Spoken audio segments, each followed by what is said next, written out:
In this video I'm going to show you how to delete all tweets at once.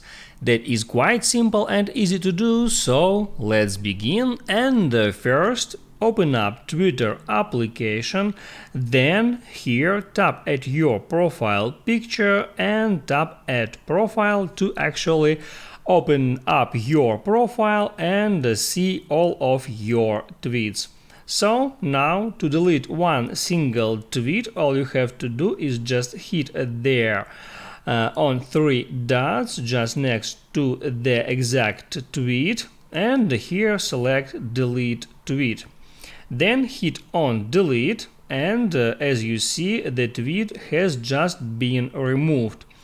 But there is no way actually to delete all tweets at once in Twitter app, but you can use third-party apps where you can remove all tweets at once. But I don't recommend you to use third-party apps because there you have to enter your login and password, and it can be unsafe for your Twitter account. So if you want to delete all tweets, I recommend you to keep doing the same steps. Hit three dots, hit add delete tweet and then hit add delete, and in that way you can remove all your tweets one by one and keep the security of your account.